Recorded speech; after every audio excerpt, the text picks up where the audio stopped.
Still wobbly 3 weeks after an ankle sprain? Don't worry, you're not alone. This is the week that we're going to rebuild stability, strength, and most importantly, your confidence. I'm Dr. Amy, PhD trained orthopedic manual physical therapist and lateral ankle sprain sufferer exactly 4 weeks ago. I created this series to help you walk through your rehab week by week because each week has different goals. And now we're on week 3. If you need to watch week 1 or 2 or week 4 because you're at a different week of your rehab, then go ahead and check out the links in the description box below. Week 3 is all about getting back to the activities that you enjoy doing with caution so that you can have confidence moving forward. We're going to break down exactly what that looks like for week 3 and where you should find yourself at the end of the week. 3 weeks after a lateral ankle sprain, the ligaments here should be starting to heal up.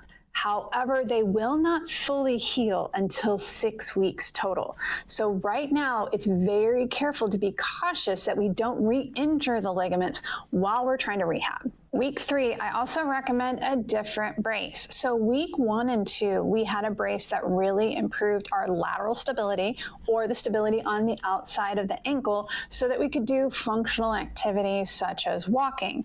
However, week 3, we're trying to get into more higher level activities and that brace is not needed anymore. If you do still need that brace in order to be able to walk, then I would recommend not starting the week 3 activities until you can walk without that brace and feel relatively stable. Now, that means walking on a flat surface or the treadmill, not necessarily walking across things like gravel or grass. That's okay if you're still struggling with that in week 3. But as we do that higher level activity, it is still nice to have a brace to help support the outside of that ankle. And so I'm going to recommend that you grab your star sleeve at this point as you get back to all the activities that you love doing. You see, the star sleeve will help to improve that outside ankle stability just a little bit. But because it's a sleeve, it is really difficult to get on in the first 2 weeks because it's really painful. It's like trying to put on a compression sock and it's really difficult. But the other thing I found about the star sleeve is that it caused a lot of inflammation to stay around my toes. So you don't want to use the star sleeve until most of the inflammation has moved out of your toes and your foot, and you have more of that inflammation that's staying in chronic in your ankle. I'll link the full review of the star sleeve here so you can check out and see if it's a good fit for what you want. Now in week 3, it is really important to actually start working on your proprioception and your balance. Your proprioception is your brain's awareness of where your body is in space. Now when you have a strain or sprain, obviously that gets disrupted. There's inflammation in there, everything's stretched out, and your brain is not quite sure where that ankle is in space right now. So it's important to start working on that.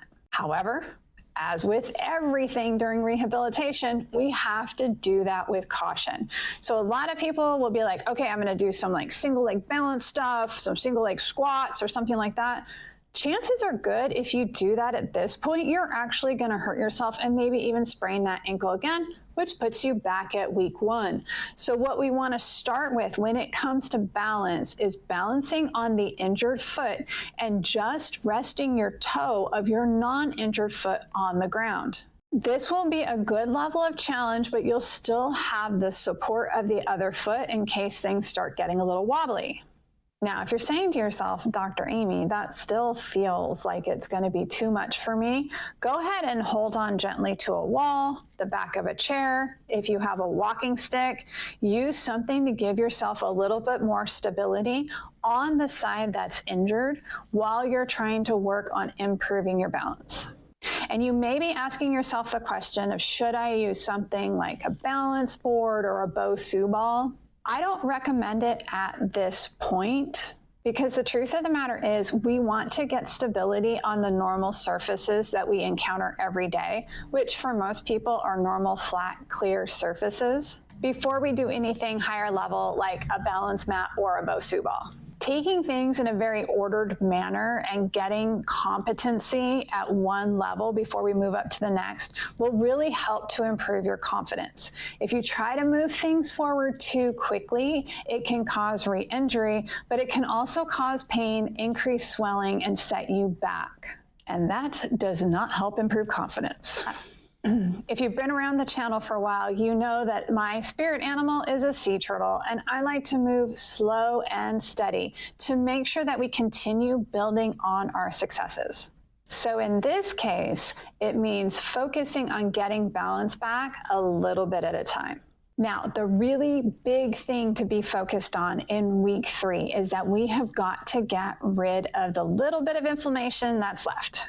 Because anytime you have any inflammation in a joint, that joint is not able to work as well. You're not going to have enough of that awareness of where that joint is in space in order to move up to those higher level activities. So you may be asking yourself, so when can I get back to doing all the things I love doing, like running and jumping and all of that stuff? You have to wait until your swelling is gone from the joint.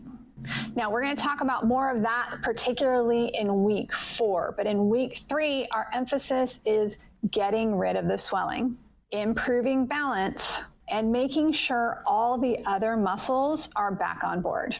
You see, you may have noticed that since you were limping for a while and maybe other injuries were becoming a bigger problem, that you started to have other muscles that were not working correctly. Now, for me, one of my weak areas, the areas that likes to kind of tap out whenever anything goes wrong, is my glutes, which is a big problem if I'm trying to get back to running. You really need to have those glutes activating well.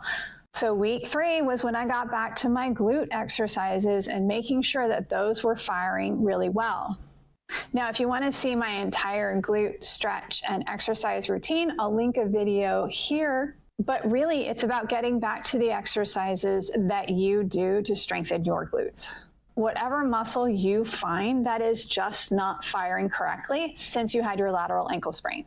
Understanding that every body is different. So focus on what your body needs to help you get back to the activities that you want to do. The muscle group that is really, really good to work on right now is your abdominals. Your abdominals are so important for stabilizing that core and helping everything to move correctly. And yes, it even affects your ankle.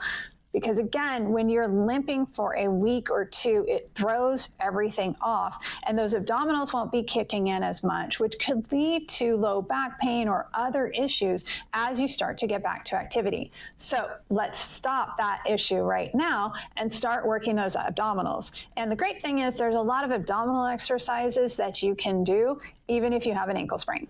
You may be wondering if you can start strengthening the muscles on the outside of your calf, or the everters. So the everters, they turn your foot out to the side, and those are the muscles that are most affected with a lateral ankle sprain. So can you start strengthening them at week 3? Well, the truth of the matter is it depends. On what? It depends on if you can evert your ankle actively pain-free. And that depends on the degree of ankle sprain you had. So try it right now. If you can put your foot over to the side without any pain, it is safe for you to start doing some strengthening on those everters. The easiest way to do that is to lay on your side with a pillow between your knees and then just lift your foot up towards the ceiling. That would be eversion. Now again, this should be pain-free while you're doing it. You want to do 10 to 15 reps, as long as they're all pain-free. Now, I will tell you, for me, my everters were not able to move pain-free at week 3. In fact, it was actually at week 3 that I noticed that my everters had really been damaged, and they were actually starting to scar down to the bone, which is the fibula over there. And for me, this was actually keeping more swelling down in my lower leg. Now you want to know what I did about it? Well, there's 2 things that I did about it. One, I'm a manual physical therapist, so I put some lotion on the side of my leg and I went to town trying to get those everters to relax, to decrease the muscle knots and muscle tension, and to be able to get that muscle to contract and relax normally. However, I must admit that I have a superpower, and that is called a shockwave machine.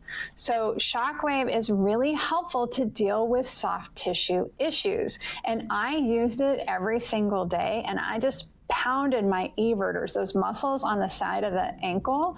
I just pounded those with the shockwave in order to help improve the blood flow and the healing of the everters. I understand that not everybody has access to that, so then you're going to need to massage your everters, and that will still be helpful. But if you have access to a shockwave machine or a therapist near you has one, I cannot recommend it enough. It was truly critical to my recovery. Now, at the end of week 2, you were walking correctly, and that was the goal, to be able to move on to week 3.